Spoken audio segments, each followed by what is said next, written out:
Hi, welcome back to my channel. Bigg Boss Saturday episode అయితే మొదలైంది. మొదలైన తర్వాత నాగార్జున గారు అమలా గారు క్యూట్గా డ్యాన్స్ చేశారు. అమలా గారు చాలా బాగున్నారు.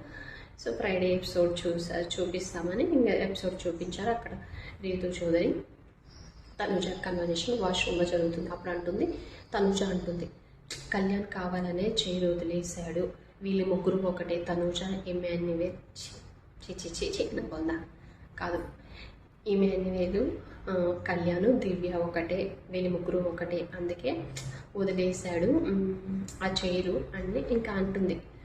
తను నాకు సపోర్టే కాదు, ఇమాన్యువేల్ కూడా సపోర్ట్ చేయాలనుకున్నాడు అన్నట్టే ఇంకా కన్వర్జేషన్ జరుగుతుంది.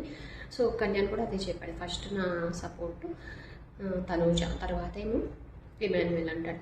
ఇంకా వీళ్ళిద్దరు ఇట్లా అనుకుంటారు, వాళ్ళ ముగ్గురు ఒకటి, వాళ్ళు గేమ్ ఆడుతున్నారు, వాళ్ళ ముగ్గురు ఒకటి అంటే వాళ్ళ ముగ్గురు గేమ్ కోసం ఆడుతున్నారు అన్నట్టే, గేమ్లో వాళ్ళ ముగ్గురు ఒకటి అన్నట్టే డిస్కషన్ జరుగుతుంది.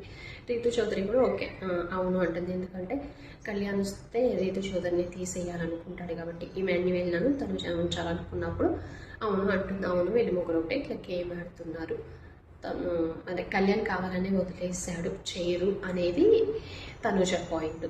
సో నిజంగానే దివ్యాన్ని నమ్మేసి తను వదిలేశాను అన్నమాట, చేయరు, తను తీసేయదు తనుజ అన్నది.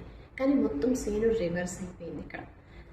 కళ్యాణ్ దివ్యాన్ని నమ్మి చేయరు వదిలేస్తే తను వెళ్ళి తనుజానే లేపేసింది అవుట్. ఇక్కడ తను మాట్లాడొచ్చు కదా కళ్యాణ్, అయినా మాట్లాడలేదు. ఎందుకో దివ్య ఏదన్నా మొన్న కూడా తను గేమ్లో అవుట్ చేసినప్పుడు కూడా తను ఎందుకో మాట్లాడలేదు, కళ్యాణ్ ఎందుకో గట్టిగా మాట్లాడలేదు. తను గేమ్ ఆడుతున్నాడు, ఏదన్నా కనిపెడుతున్నాడు, అందరితో వెళ్ళి మాట్లాడుతున్నాడు, అక్కడ ఏదన్నా సీక్రెట్ టాస్క్లు ఇస్తున్నా అవి కనిపెడుతున్నాడు, నన్ను చంపేసింది వీళ్ళే, రెబల్ వీళ్ళే అన్నట్టు కూడా తను కనిపెట్టేస్తున్నాడు. అంతా బాగుంది గేమ్. కానీ ఒక సపోర్ట్ చేయాలనుకున్నప్పుడు దాని మీదే ఉండాలి. తనుజ చేయాలనుకున్నప్పుడు తనుజకి చేస్తున్నాను, ఈ మూవ్ చేయను, ఆల్రెడీ 2 weeks కెప్టెన్ అయ్యాడు కాబట్టి ఇంకా అవసరం లేదు, తనుజ ఫస్ట్ నుంచి కష్టపడుతుంది కాబట్టి తనకు చేస్తున్నానని ఒక పాయింట్ చెప్తే అయిపోతుండేది. తను అటు ఇటు చేయడం వల్ల ఇమాన్యువేలే కెప్టెన్ అయిపోయాడు. సో అక్కడ స్టాండ్ తీసుకోవాల్సింది అనిపించింది. కళ్యాణ్ అయితే గట్టిగా స్టాండ్ తీసుకొని ఉంటే దివ్య షేర్ వెళ్ళేది కాదు. తను కొంచెం కావాలనే ఇమాన్యువేల్ కూడా సపోర్ట్ చేస్తున్నాడు కాబట్టి అట్లా చేశాడు అనిపించింది. మీకైతే ఏమనిపించిందో ఖచ్చితంగా కామెంట్ చేయండి, లైక్ చేయండి.